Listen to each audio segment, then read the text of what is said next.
የኢትዮጵያ ዛሬ ያለችበትን ነገር ለመናገር ልክ የዛሬ 7 ዓመት 8 ዓመት ይመስለኛል ለውጡ እንደመጣ ብዙ ሰው ይጽፍበትም ይናገርበትም የነበረው ነገር እኔም ደጋግሜ መስቀለኛ መንገድ ላይ ነች ነበር ምንለው የዛሬ 7 ዓመት ከመስቀለኛ መንገዶች ውስጥ አደገኛውን ቁልቁለት መርጠን ብዙ ርቀት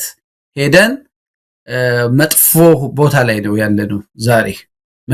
ዛሬ ኢትዮጵያ መስቀለኛ መንገዱን ካለፈች 7 ዓመት አልፏታል ያ መስቀለኛ መንገድ ላይ የቆምንበት የለውጡ ወቅት ነበረ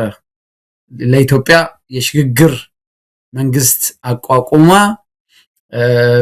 ላለፉት በርካታ ዓመታት የተፈጸሙ የሰብአዊ መብት ጥሰቶች ሁሌ ጠባሳ ይዘው ስለሚመጡ ቁስል ይዘው ስለሚመጡ የተጎዳይ ማህበረሰብ ክፍል ይዘው ስለሚመጡ ያን ቁስል እንደ ሀገር አክመን በዳዮችን ተጠያቂ አድርገን በፈጸሙት በደልክ ተበዳዮችን ክሰን የቀጣዩን ፍኖተ ካርታ በጋራ አስምረን መሄድ የነበረብን ጊዜ የዛሬ 7 ዓመት 8 ዓመት ነበር በወቅቱ ርዕሱን ስናነሳ ዛሬ ስልጣን ላይ ያሉትን ሰዎች ጨምሮ ብዙ ምሁራኖች ይሳለቁ ነበር የምሽግግር መንግስት ነው ይሉ ነበር ዛሬ ኢትዮጵያ ያለችበትን ሁኔታ 10 ቁልፍ ነጥቦች ይዤ የቱ ጋር እንዳለን ቶሎ ሊሄድበት ከህግ የበላይነት አንፃር ኢትዮጵያ ውስጥ የህግ የበላይነት የሚባል ነገር ከጠፋ አመታት ተቆጥረዋል የደቦ ፍርድ ያገዛዝ ስርዓቱ ታጣቂዎች ያሻቸውን የሚያረጉበት ሰዎች በጠራራ ፀሐይ አንድ ባስ ሙሉ ሰው ታፍኖ ለቀናት የት እንደደረሰ የማይታወቅበት ለወራት በመላ ሀገሪቷ ሰዎች በነጻነት መንቀሳቀስ የማይችሉበት ያገዛዝ ስርዓቱ ይሄ የሞኖፖሊ ኦፍ ቫዮለንስ የተሰጠውን በህገ መንግስት የተሰጠውን ስልጣን መጠቀም አቅቶት ኢትዮጵያ ውስጥ የህግ የበላይነት የለም ሊትራሊ እንደሱ ብሎ መናገር ይቻላል ሁለተኛው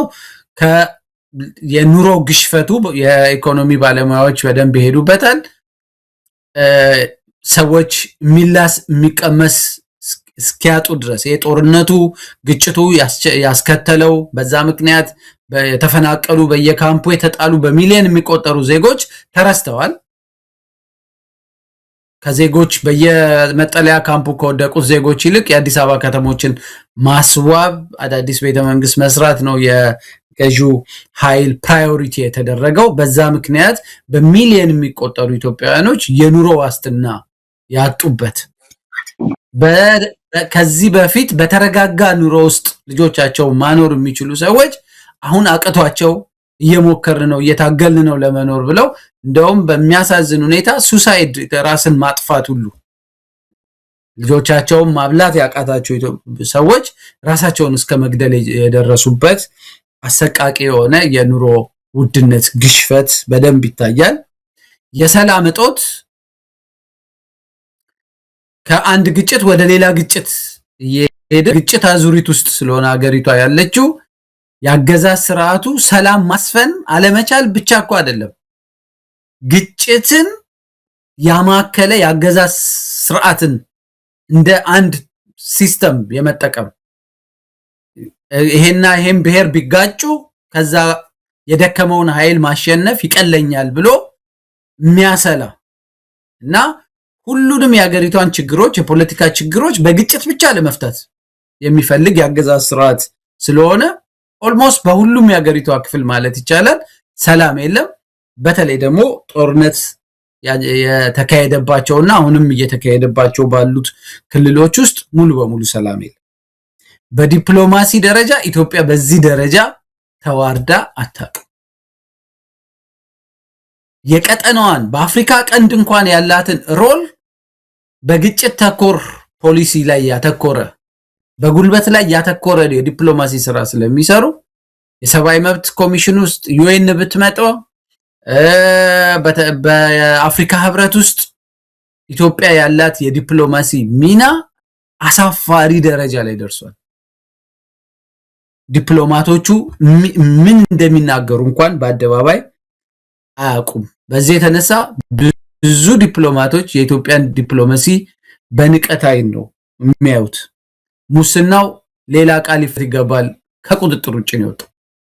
እንደውም የሚመስለው ኢትዮጵያ ውስጥ መንግስት ለሲቪል ሰርቨንቱ የደሞዝ ማሻሻያ ማድረግ ስለማይችል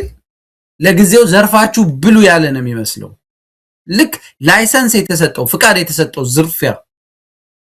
ቢሮ ውስጥ ሄደህ ጉዳይ መብትህን ጠይቀ ጉዳይ ለማስፈጸም እዛ በመንግስት ደሞዝ የተቀመጠው ሰውዬ የኮሜርሻል ባንክ አካውንቱን ነው ጽፎ የሚሰጥ ጉዳይን ለመጨረስ። ላለቃ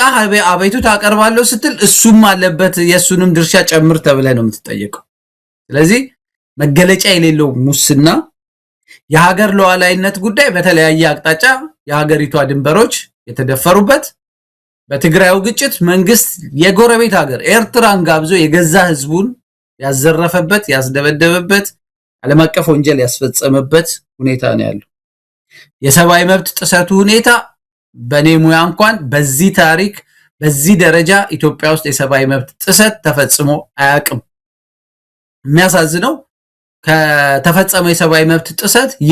ሩብ እንኳን ዶክመንት አልተደረገም። ምክንያቱም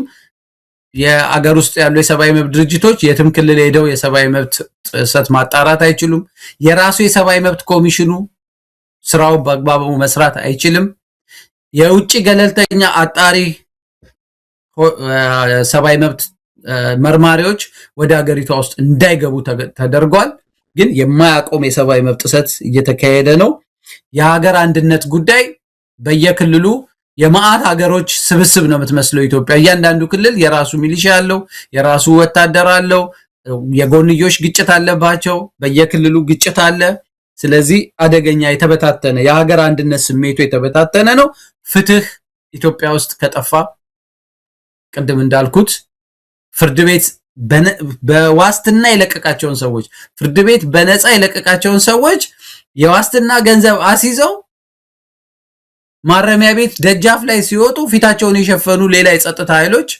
ከበር ላይ አፍነው ወስደው መልሰው የሚያስሩበት ሀገር ነው። የፍትህ ስርዓቱን ጭምር ያዋረደ እና ኢትዮጵያ ውስጥ የዲሞክራሲ ትንሽ የታዩ ጭላጭሎች በጠቅላላ ከመሬት በታች ወርደው እየሞቱ ዲሞክራሲ ባህሉ ራሱ የታዩት ምልክቶች እየሞቱ ያሉበት ሁኔታ